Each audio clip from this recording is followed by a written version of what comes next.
GameDay Garage presents Campus Blitz with PJ Glasser and Ryan Horvat. Now let's go to Penn State and talk with our guy Daniel Gallen, who covers the Nittany Lions for Lions 24/7. Give Daniel a follow on X, Daniel JT Gallen. Daniel, always good to see you, pal. Ryan and I were all in on Penn State last year, as a lot of people were. I mean, we were talking about that team. There was so much excitement. What has it been like covering the team last year with all those expectations and now going into this season with the new coach? They're flying under the radar, and expectations are just that they'll be, kind of a 7-8, maybe a 9-win team this year. Yeah, I mean, it's definitely a lot different than what where we were at this point last year. I made the joke when we were out in Big Ten Media Days, last year when we were out in Vegas, the entire Ohio State beat, was at every Penn State availability, talking to James Franklin, talking to Drew Aller. The Michigan guys were there. A bunch of other reporters were, trying to nail down what that Penn State team was going to be. And this year, it was different.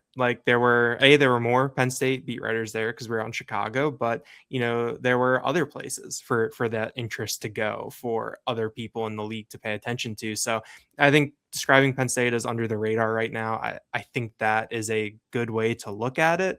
We'll see, in a couple weeks, what that looks like. If you have a nice start, what that can do on the national stage. But yeah, I mean, it's definitely different. I think there's a lot more relaxed sense in the building. I don't want to say it's like a house money feeling right now, but I think that this is a team that just wants to go out and play.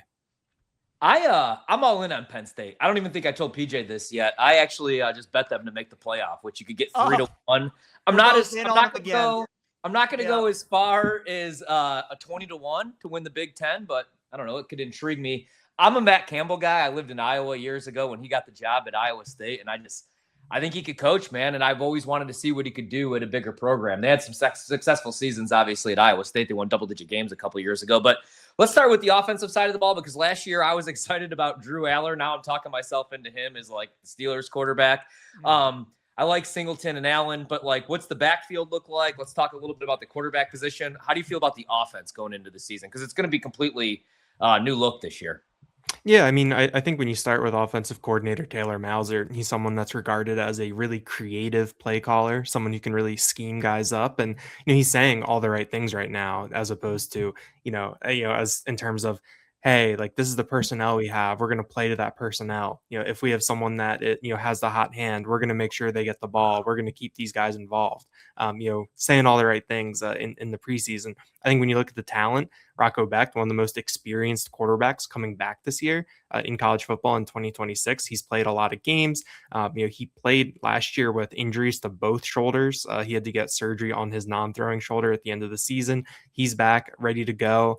He had this team, pretty close to a college football playoff berth 2 years ago. So he's played in big games. I think when you look at the backfield, Carson Hansen, James Peoples, Quentin Martin, I think you are looking at a little bit of a running back by committee type situation. But Carson Hansen was a bell cow at Iowa State last year. He's shown he can do that. Martin and Peoples, I think, are potential plays for you there.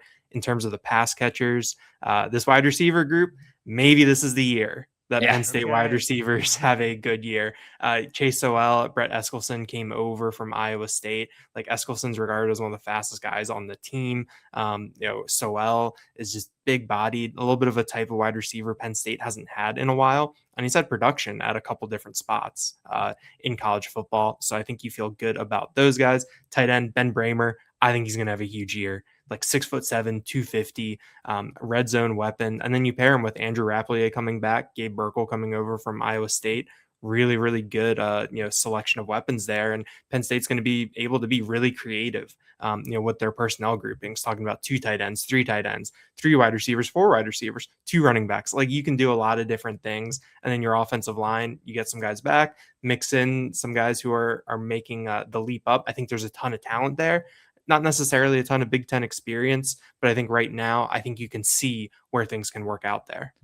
You know, I always love in the offseason, Daniel, because we're all focused on where the players are going, but there are always certain moves in the coaching cycle that I find interesting. And I think Campbell bringing in DeAnton Lynn to be the DC was one of my favorite moves. He was great at UCLA, great at USC. Jim Knowles just didn't work out like they thought it would last year. But I think Lynn is a great hire. And much like the offense, Campbell brought over a lot of Iowa State guys on defense with them. So how do you think that side of the ball is going to look this year? And what have been the early thoughts on Lynn?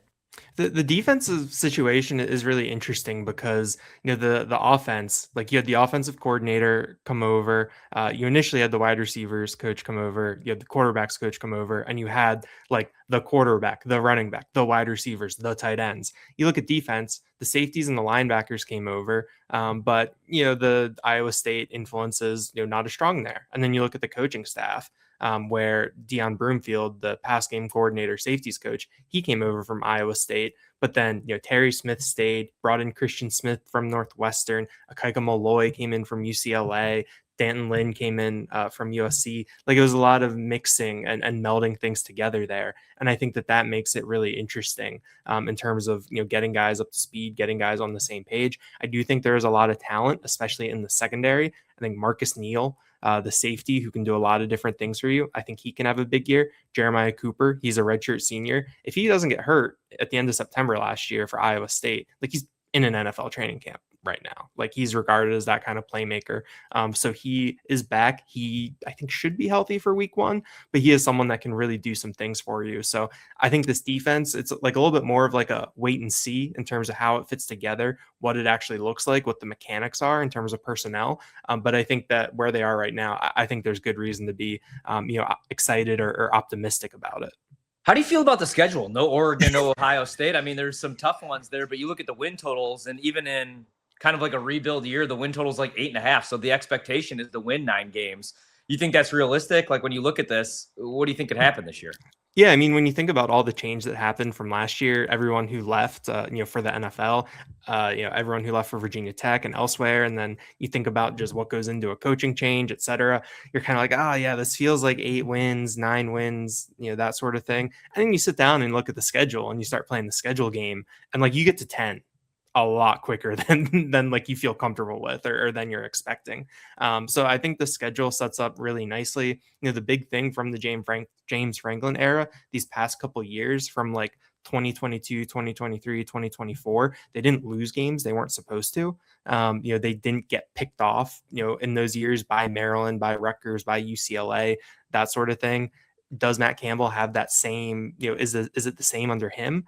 I think the talent is there, but I think that's something I'm interested to see. But yeah, I mean, you look at that pivot point in the middle of October where you're home against USC, then you go to Michigan. I think we'll learn a lot about that team. But the thing is, with how the schedule ends, like even if you lose those 2 games, you can win out. You can get maybe potentially a ranked win at Washington down the stretch. You could be 10-2 thinking about, looking at, hey, are we number 12? Are we 13, 14? Are we number 10? Like, what does that look like? So it's a thing where I don't necessarily sit there and say like, yeah, this is a college football playoff team. This is an 11-1 team, with what we're looking at. But once you factor in the context of the schedule, that picture starts to change a little bit. And I think some people, you can let your imagination run a little bit. Certainly not. I mean, we're getting a comment on YouTube who's saying won't make any wild runs, but Penn State is definitely a sleeper. I agree. Ryan agrees. And the schedule. I didn't think I would be interested in Penn State, but the fact that they avoid those big teams make them intriguing. In year 1, what do you think is the goal that fans want to see from Matt Campbell? Do they want to see the offense be a little bit more prolific? Obviously, the big story under Franklin was he could never win those big games. And again, as the schedule sits right now, he doesn't look like he's going to have any matchups against any top 5 type teams. But what do you think is the goal for Matt Campbell there in year 1 in Happy Valley? I think the fan base, when you're looking pretty micro, I think they want to see signs of life from the offense, signs of life from the passing game. And, to show that, hey, like Penn State can develop wide receivers. Penn State can have a quality passing game. I think that's what people want to see. I also think that people, you talk about, hey, do wins on the field lead to momentum on the recruiting trail? And, Penn State, the staff has had some issues with this class of 2027, guys that were in the, thought to be in the mix, but ended up going elsewhere, that sort of thing. But this was a staff that was put together quickly, didn't have time to, develop a lot of relationships and get some momentum. I think people want to see, hey, win some games on the field. Does that help you on the recruiting trail? And then can you, get it rolling in 2028 and beyond? So I think that's a little bit of an off the field subplot, something our message board posters are really interested in. But I think people want to see them win the games they're supposed to, some fireworks on offense, and then, hey, let the chips fall where they may.